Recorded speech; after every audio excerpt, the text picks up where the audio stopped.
개학을 맞이해서 우리 한동대 학생들이 많이 나오셨네요. 예, 감사합니다. 사탄이 신문 광고를 냈답니다. 이제까지 사람들을 공경에 빠뜨렸던, 그리고 사람들을 패망시키게 만들었던 무기들을 모두 판매하겠다는 거였습니다. 그래서 많은 사람이 방문해서 사탄이 사용했던 무기들을 보면서 고개를 끄덕이기도 하고, 어떤 사람들은 그 무기를 사기도 했답니다. 그런데 한 곳에 있는 무기는 절대 판매 불가, 이렇게 써져 있다는 거예요. 그래서 사람들이 사탄에게 물어봐요. 이거는 왜 안 팝니까? 그래서 사탄이 말합니다. 이거는 창조 이후부터 지금까지 또 앞으로도 계속 사용될 무기인데, 이걸 팔면 내가 앞으로 더 사용할 수 없기 때문에, 내 전략이기 때문에 이걸 팔지 않겠다는 거예요. 무엇을 팔지 않으려고 그랬을까요? 예? 사람. 자존심이었습니다. 자존심을 짓밟는 전략이 자신은 앞으로도 계속 써야 되기 때문에 팔지 않겠다는 거였습니다. 사탄은 하와에게 그렇게 말하잖아요. 너희가 그것을 먹는 날에는 정녕 너희 눈이 밝아져서 하나님같이 된다, 이렇게 말했잖아요. 그러니까 뭔 소리예요? 사탄은 하나님이 너 사랑하지 않아. 너 하나님 되기를 원치 않아. 하와의 자존심을 긁었죠. 그러니까 하와는 아니야, 나 살 수 있어, 나 하나님 될 거야 하고 먹게 되었던 것입니다. 사탄은 욥의 재산과 자녀들까지 건드렸습니다. 이제는 욥의 자존심까지 건듭니다. 건강한 욥의 몸을 완전히 쳐버립니다. 친구들이 알아보지 못할 정도로 동방의 부자가 만신창이가 됩니다. 욥의 자존심을 처참하게 짓밟아 버립니다. 여러분들이 병약한 분들이 얼마나 힘든 줄 아세요? 암에 걸리거나 또 사형 선고를 받으신 분들은 남한테 자기의 모습을 보여주기 싫어해요. 왜? 자신의 몰골이 너무나 비참하기 때문이죠. 지금 욥은 처참한 상태가 됐습니다. 동방의 거부에서, 또한 자녀들도 10명이나 있었는데 다 죽고, 또한 재산도 다 잃고, 이제 욥은 몸에 종기가 생기기 시작합니다. 오늘 설교는 욥의 자존심까지 짓밟게 되는데, 이 두 번째 시험과 고난을 통해서 욥을 포함해서 당사자들의 반응과 태도를 살펴보면서 오늘 은혜를 나누려고 합니다. 욥의 시험과 고난에 대한 당사자는 총 5부류가 됩니다. 당사자인 욥, 도발자인 사탄, 그리고 욥의 무명의 아내, 그리고 욥의 세 친구, 그리고 본문엔 나오지 않지만 이 모든 것을 주관하신 하나님이십니다. 이 5부류의 반응과 태도를 살펴보면서 이번 한 주 동안 승리하는 여러분들 되기를 축원합니다. 먼저 욥에게 괴로움을 주려는 사탄의 행동을 살펴보도록 하겠습니다. 7절에 그의 발바닥에서 정수리까지 종기가 나게 한지라. 5절을 보면 사탄은 하나님께 이렇게 말했잖아요. 이제 주의 손을 펴서 그의 뼈와 살을 치소서, 이렇게 말했습니다. 욥은 뼈와 살까지 염증이 생겼어요. 뼈와 살까지. 온몸이 머리에서 정수리부터 발바닥까지 지금 염증이 다 생긴 겁니다. 여러분들이 무릎이나 어깨나 허리만 아파도 밤에 잠을 잘 수 없어요. 밤을 계속 뒤척일 수밖에 없어요. 그리고 여러분들 중에 몸에 종기 하나만 나도 여러분들 그 통증에 의해서 여러분 살아갈 수가 없어요. 제가 어저께 한 4시간을 가서 입을 2시간 벌리고 있었거든요. 8개 충치치료를 받는데 지금도 막 턱이 아프고 막 그래요. 욱신거려요. 그런데 여러분들, 욥이 머리에서부터 발끝까지 종기가 닿는데 얼마나 아프겠습니까? 종기로 번역된 이 히브리어 셰히는 피부의 염증을 의미합니다. 국부적인 염증, 종기. 여러분들, 종기는 중앙에 고름이 있잖아요. 여러분 짜잖아요. 그러면 짜내면 뭐가 나옵니까? 진물이 나오고요. 진물이 나온다면 뭐가 있습니까? 가려움이 있잖아요. 욥은 지금 하나만이 아니라 온몸이 머리에서 발끝까지 그냥 얼굴 포함해서 사람의 얼굴을 알아보지 못할 정도로 지금 종기로 다 뒤덮여 있습니다. 종기의 참혹한 결과는 출애굽기 6번째 재앙에 잘 나와 있습니다. 출애굽기 9장 9절에 보면 애굽 온 땅의 사람과 짐승에게 악성 종기가 생깁니다. 얼마나 힘들었는지 바로도 막 힘들어합니다. 히스기야가 죽을 때 죽는다고 통보받았잖아요. 이사야 선지자한테. 히스기야가 죽을 것이라는 질병이 종기로 학자들은 추정합니다. 우리 다 같이 왕하 20장 7절 말씀을 살펴보도록 하겠습니다. 시작. 이사야가 이스라엘에 무화과 반죽을 가져오라 하매 무리가 가져다가 그 상처에 놓으니 나으니라. 이 상처가 종기로 추정해요. 왜 종기냐? 이사야서 38장 21절 말씀을 다시 한번 읽어보겠습니다. 시작. 이사야가 이르기를 한 뭉치 무화과를 가져다가 종초에 붙이면 왕이 나으리라 하고. 우리 어릴 때 보면 고약 있었죠. 고약 종기 나면 거의 다 붙였다가 나중에 이게 숙성이 되면 확 짜잖아요, 여러분들.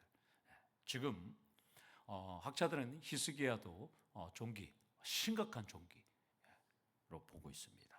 모두 욥이나 히스기야나 한생병 수준의 고통스러운 피부병을 지금 앓고 있던 것입니다. 한번 생각해 보세요. 재산도 자녀도 다 잃었는데 사탄은 본인도 힘들고 보는 사람도 힘들게 만드는 전략을 지금 사용하고 있습니다.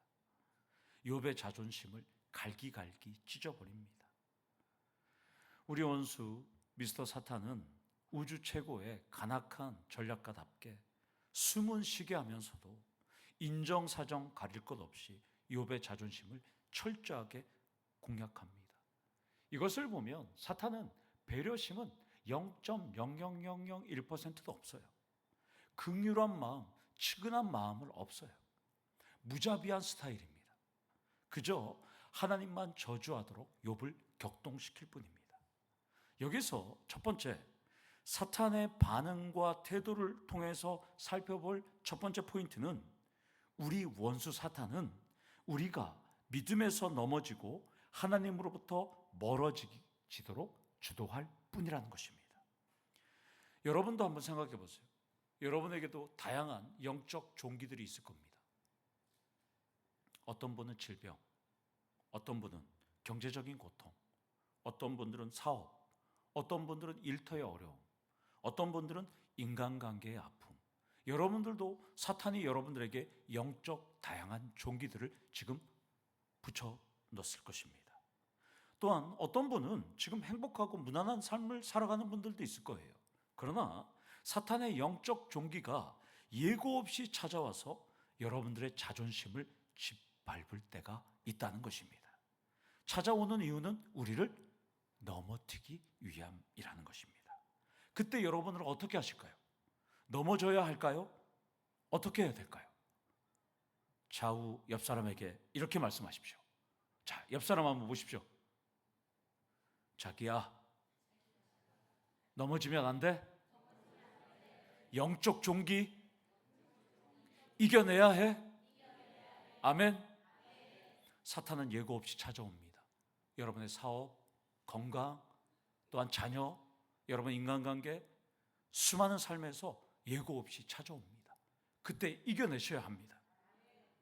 다음은 두 번째로 평생의 반려자인 아내의 반응과 태도를 한번 살펴보겠습니다. 욥의 아내도 피해자예요. 왜 피해자일까요? 욥의 아내가 출산했으니까 7남 3녀가 태어났지 않습니까? 그런데 욥의 아내 입장으로 여러분이 한번 들어가 보세요. 하나님과 사탄이 내기해서 남편이 지금 쫄딱 망했잖아요. 그런데 여러분 한번 생각하세요. 여러분들이 그 남편만 평생 바라보며 의지하며 살아왔어요. 그러면 아내 입장이라면 재산 다 잃고 자녀도 잃고 종기까지 해갖고 얼굴이 흉물이 됐어요. 몸이 전체가. 그러면 아내가 당신 죽어 라고 하는 것이 이상한가요? 이상하지 않은가요? 오히려 잘 살아 하는 게 이상하잖아요. 욥의 아내도 지금 저주할 수밖에 없어요. 자녀들이 불의의 사고로 죽은 것도 참담하고 알거지가 된 것도 고통인데 멀쩡했던 남편의 몸에 종기가 생겨서 주름이 생기고 몰골은 알아볼 수 없다. 거기에 남편이 제 가운데 앉아서 뭘 하고 있어요? 긁고 있어요. 긁고 있어요. 계속 지금. 동방 사람 중에 가장 훌륭한 자라고 불렸던 이 욥이 남편이 병까지 걸려서 몹쓸 병에서 지금 조각을 긁고 있다는 거예요. 여러분이 욥의 아내였다면 어떻게 하셨을까요? 성경에 나오진 않았지만 그랬겠죠. 의사를 데려다가 진료도 받고 좋다는 민간요법으로 백방으로 다 알아보고 어떻게든 구해서 사용했을 거예요. 그런데 치료는 안 되고 욥의 몸은 점점 썩어가고 있어요. 그런데도 남편은 뭐 하고 있어요? 질그릇 조각으로 끓고 있으면서 하나님을 찬양하고 있어요. 그러자 욥의 아내가 마침내 폭발합니다. 우리 다 같이 9절 말씀을 읽도록 하겠습니다. 시작. 그의 아내가 그에게 이르되 당신이 그래도 자기의 온전함을 굳게 지키느냐? 하나님을 욕하고 죽으라. 입에서 가시돋친 저주가 나와요. 욕하다라는 이 뜻은 축복하다라는 히브리어의 바라크입니다. 그럼 뭐 이게 무슨 말일까요? 의역을 하면 뭐예요? 당신 신께 잘 먹고 잘 살으라고 말하고 너 죽으라고 이런 얘기를 하는 거예요. 지금 욥에게. 하나님 잘 먹고 잘 사세요. 난 이렇게 죽어야 되겠어요. 이렇게 하고 죽으라고 지금 말하는 거예요. 지금 욥의 아내는 억울한 고난을 당한 후에도 하나님께 경배하는 남편의 태도에 분통을 터뜨려요. 물론 억울한지는 모르죠. 그러나 지금 최악의 상황 속에서도 남편은 하나님을 찬양하니까 아내는 도저히 이해할 수 없는 거예요. 우리말로 당신 무슨 대단한 사람이야. 그냥 하나님 욕하고 죽어. 이렇게 지금 말하고 있습니다. 그런데 욥은 아무 소리 하지 않죠. 최악의 상황에도 경건을 유지하는 욥의 초인적인 모습과 태도. 여러분 어떻게 생각하세요? 저는 자식을 잃는 또 남편의 고통, 남편이 종기에 걸려서 지금 조각으로 긁고 있는 이 모습 속에서 아내가 욕하는 것이 저는 지극히 현실적이라고 생각이 들어요. 여러분들 이성적으로 반응하는 것 같아요. 차분하게. 그러나 아내의 말은 사탄이 원하는 결과입니다. 이번 시험의 답안이기도 합니다. 결국 사탄은 아내의 입을 통해서, 아내의 행동을 통해서 욥이 하나님을 저주하고 넘어지도록 지금 이끌고 있는 것입니다. 평생의 반려자인 아내, 피해자인 아내를 사용하고 있는 것이에요. 아내는 고치지도 못할 피부병 때문에 질그릇으로 긁으면서 추하게 살 바에는 차라리 멋지게 하나님 한번 욕하고 죽으라고 지금 설득하고 있습니다. 욥의 아내는 지금 두 번째 시험인 줄 모릅니다. 지금 사탄의 대리인으로 사탄의 지점장 역할을 톡톡히 지금 하고 있습니다. 욥의 마음을 흔들고 넘어뜨리고 있다는 것입니다. 여기서 욥의 아내를 통해서 살펴볼 두 번째 포인트는 누구나 사탄의 대리인으로 지점장 역할을 할 때가 있음을 경계하셔야 한다는 것입니다. 이건 누구도 이해가 없습니다. 욥의 아내는 지극히 상식적인 말을 하는 것 같아요. 그러나 욥은 지금 하나님과 사탄의 내기, 시험 중에서 지금 살아가고 있으니까 욥의 아내는 욥에게 사탄의 뜻을 전할 뿐입니다. 그래서 여러분들 이때 중요한 것이 분별력이 매우 중요하다는 것입니다. 분별력은 제가 지혜라고 말씀드렸죠. 지혜는 성령께서 주시는 거니까 날마다 여러분들은 성령 충만한 삶을 사셔야 한다는 것입니다. 그때 사탄의 뜻과 하나님의 시험을 분별할 수 있게 된다는 것입니다.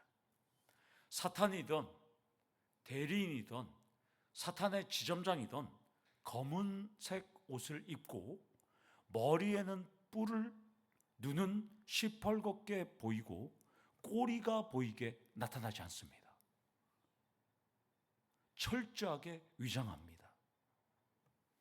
그러면 세 번째로, 자신의 추악한 몰골에 악담하는 아내의 말을 들은 이번 시험의 최대의 피해자인 욥의 반응과 태도를 한번 살펴보겠습니다.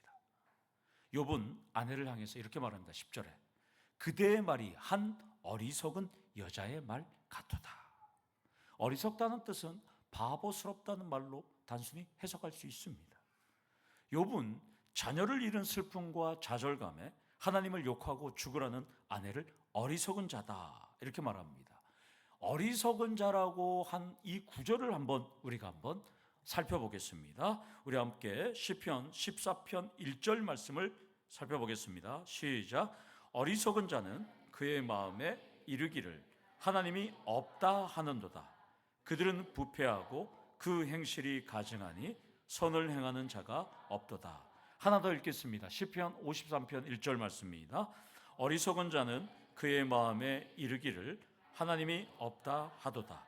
그들은 부패하며 가증한 악을 행하며 선을 행하는 자가 없도다. 이 어리석은으로 번역된 이 네발로트라는 히브리어는 무분별함, 신앙적인 무분별, 또 도덕적으로 영적으로 무감각한 사람들을 표현할 때 네발로트라는 단어를 씁니다. 따라서 욥은 지금 아내의 신앙, 영성의 문제를 질타하고 있습니다. 욥의 아내는 욥과 같은 신앙의 깊이나 수준은 아니었어요. 이것을 보면 남편의 신앙이 좋다고 아내의 신앙이 좋을까요, 안 좋을까요? 그거는 장담할 수 없는 거예요. 부모의 신앙이 좋다고 자녀의 신앙이 좋다고 할 수 없습니다. 따라서 신앙의 가문은 믿음의 피가 흐르는 건 맞아요. 그러나 그 신앙의 피가 막히지 않도록 날마다 유지하셔야 한다는 것입니다. 여기서 세 번째로 욥과 욥의 아내를 통해서 살펴볼 세 번째는, 시간이 날 때마다 가족의 신앙과 영성의 깊이를 점검하시고 신앙의 유산을 물려주셔야 한다는 것입니다. 우리 더체험교회 성도님들은 부모의 신앙과 영성의 깊이를 물려주고 주님께 신앙의 유산을 인정받는 명문 가문들 되시기를 축원합니다. 제가 오늘도 기도했지만 독립 선언문을 우리가 1919년 작성했잖아요. 33명 민족의 지도자. 그 33명 중에 15명이 무려 목사와 장로였습니다. 민족의 지도자 중에서 절반을 차지합니다. 그러니까 그 신앙의 유산을 우리가 물려받았어요. 그럴 정도로 독립운동가의 33명 중에 15명이 있을 정도로 우리는 100년 전에 존경받는 기독교였어요. 그러나 지금 어떻게 됐어요? 기독교는 완전히 땅에 떨어졌어요.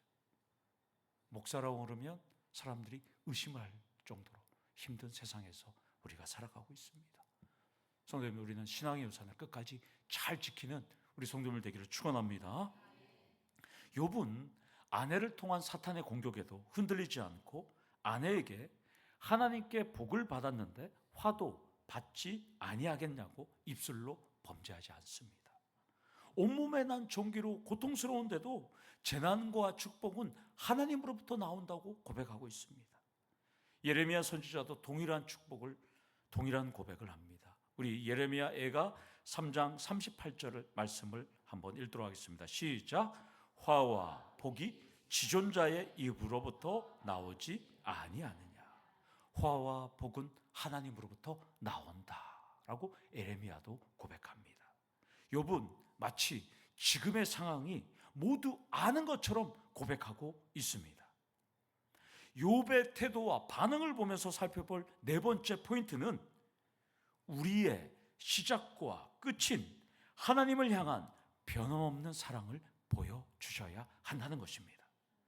그러니까 힘들면 힘들다고는 할 수 있지만 욥처럼 하나님의 주권적인 행위를 인정하면서 입술로 범죄하지 않는 한계를 지키셔야 한다는 것입니다.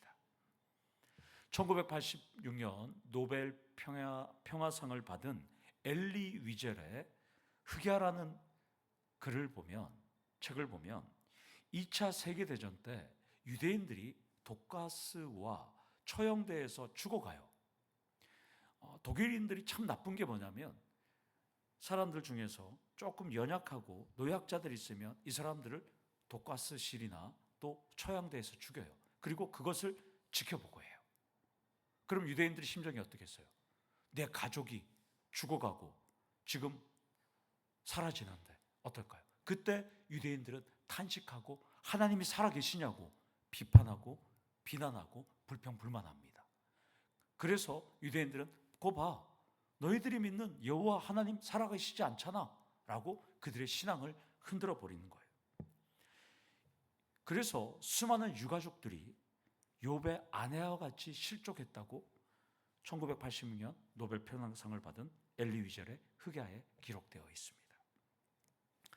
지금으로부터 12년 전 2014년도에 304명이 사망했던 세월호의 참사를 보면서도 유가족들 중에 예수 믿는 사람이 상당히 많았어요. 그리고 안산 단원고의 학생들 중에서도 그 단원고에 교회 다니는 학생들이 상당히 많았어요. 그 유가족들은 하나님은 살아계시냐고 담임 목사와 성도들을 붙잡고 울었어요. 그때 기독교는 침묵했어요. 아무 소리도 못했어요. 왜 못한 줄 아세요? 답을 몰라서 아무 소리 하는 거 아니에요. 답은 알고 있었지만 워낙 참사라서 말을 할 수가 없었어요. 누구의 뜻이었어요? 하나님 뜻이었잖아요. 하나님의 섭리였잖아요. 하나님 계획이었잖아요. 그걸 그 사람들 앞에 이야기해 줄 수 없었잖아요. 하나님 뜻이야. 힘내. 어떻게 될까요? 그때 돌아서서 교회 안 나온 사람들이 상당히 많습니다. 아무도 답을 할 수가 없었어요. 답을 알고 있었지만. 화와 복은 어디에서 나온다고요? 지존자의 입, 하나님께서 나옵니다.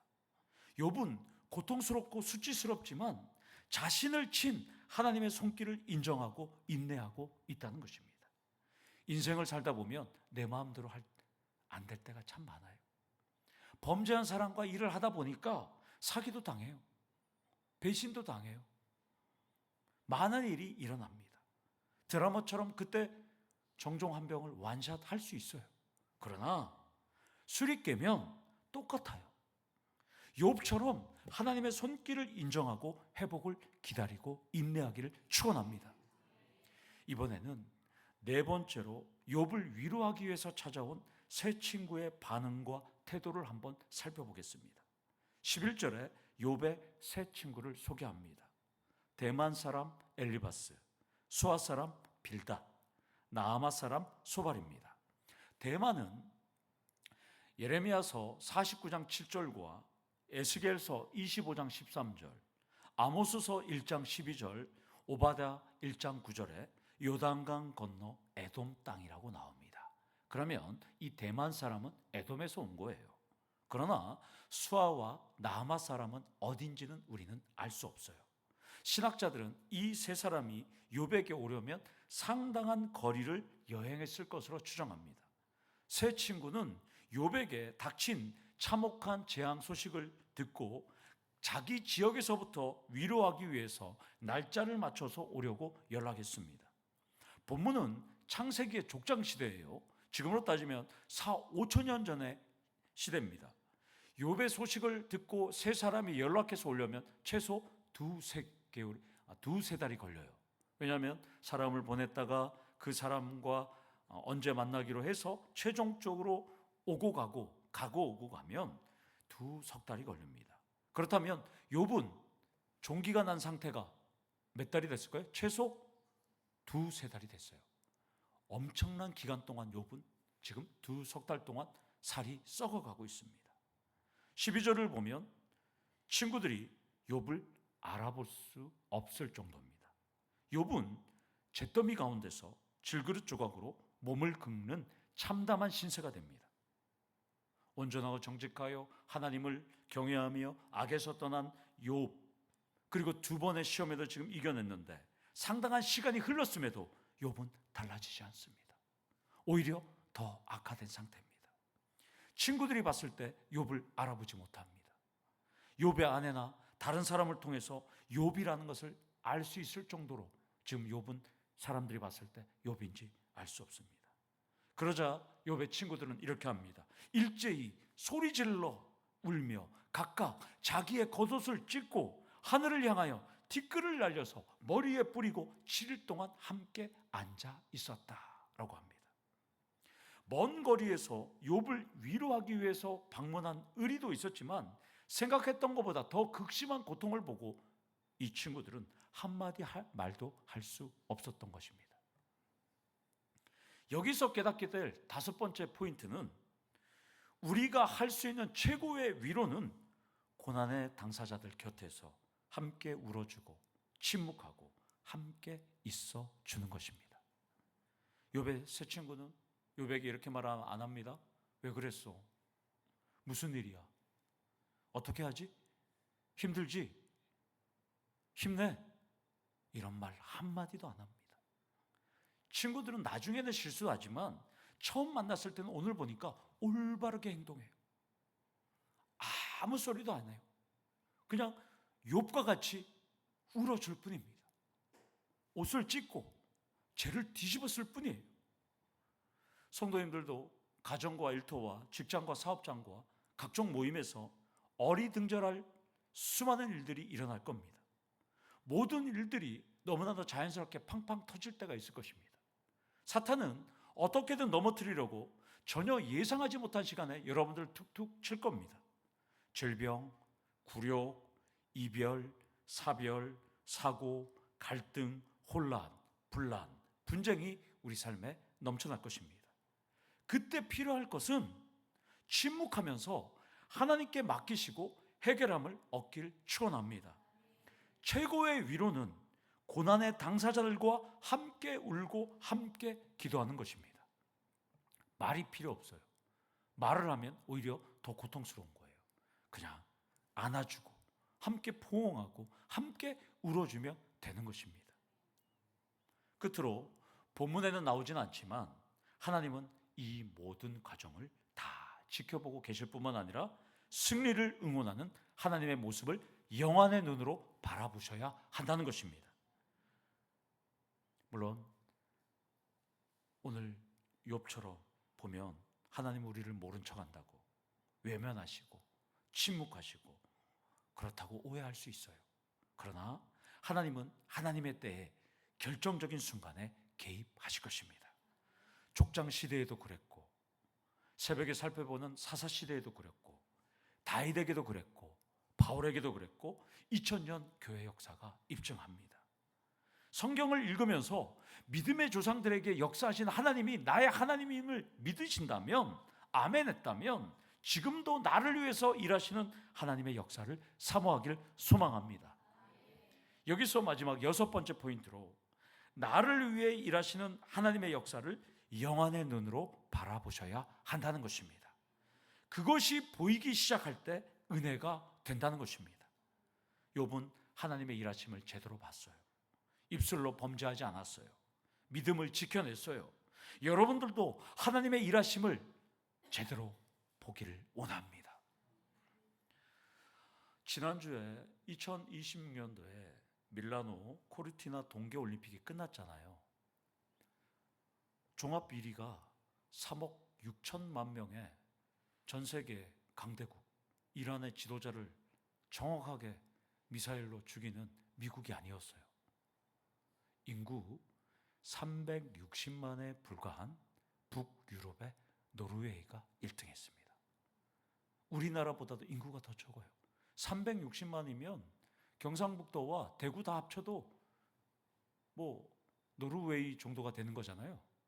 그 대구 경북 인구밖에 되지 않는 나라가 동계올림픽에서 18개의 금메달을 땄습니다.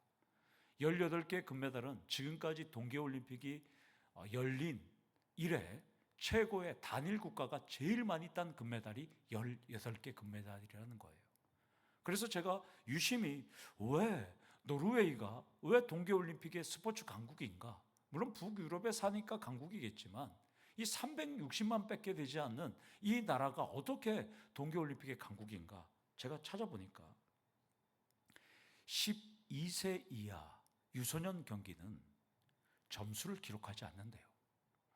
경쟁보다는 참여와 즐거움으로 애들을 대회를 한다는 거예요. 그리고 왜 그러면 등수를 매기지 않냐 했더니까 우리는 인구가 적기 때문에 한 명도 놓칠 수 없으니까 선발은 곧 탈락을 의미하니까 우리는 가능한 많은 아이를 품기 위해서 점수를 매기지 않는다는 것입니다. 그러니까 360만 전부가 동계올림픽 선수들이 되는 것입니다. 여기서 저는 벤치마킹했어요. 위로는 말이 아니라 품는 것이라는 거예요. 사랑하는 성도 여러분, 이제 우리 교회에서 장례가 나더라도 누가 힘들더라도 가서 말이 아니라 어떻게 하셔야 돼요? 품어주셔야 돼요. 함께 울어주시고, 왜 그랬어? 힘들지? 내가 기도할게. 이런 말도 필요 없어요. 그냥 말없이 알아주고 말없이 거기서 있어주고 곁에. 며칠을 있어야 된다고요? 7일은 있어야 돼요. 그래서 우리 성도님들 누가 힘들면 다 일주일씩 휴가 내서 다 같이 가셔야 되는 거예요. 말하면 안 돼. 며칠? 7일. 네, 7일. 7일이 힘들면 조를 짜서 나눠서 가야 됩니다. 위로는 말없이 함께 곁에서 울어주셔야 합니다. 하나님은 그 순간에도 너와 나 함께 하심을 잊고 함께 걸어가고 함께 더 서로 사랑하고 함께 인내하며 승리하며 할 때 우리 하나님께서 여러분들을 함께 지켜주시고 보호하신다는 그것을 영안의 눈으로 바라보시는 우리 성도님들 되기를 간절히 축원합니다. 아멘. 우리 다 같이 기도하시겠습니다. 하나님 아버지 감사합니다. 우리들도 욕과 같이 고난과 어려움과 삶에서 배신당하고 사기와 어려움을 겪는 우리 성도님들 너무나 많습니다. 하나님, 그 모든 삶에서 욥처럼 하나님을 원망하지 않고 묵묵히 영원의 눈으로 하나님께서 우리와 함께 한다는 것을 믿고 나아갈 수 있도록 하나님 역사하여 주시옵소서. 우리 주변에 수많은 고통을 당하는 사람들이 있다면 욥의 친구들처럼 말없이 묵묵히 함께 일주일 동안 그들을 품고 나아가는 우리 성도님들 될 수 있도록 하나님 역사하여 주시고, 그럴 때 우리 더치홈교회가 예수 안에서 하나 되고 함께 사랑하며 더 나아가는 우리 성도님들 될 수 있도록 하나님 인도 보호 섭리 역사하여 주시옵소서. 예수님의 이름으로 기도드리옵나이다. 아멘. 우리 다 같이 일어나셔서 찬양 드리도록 하겠습니다.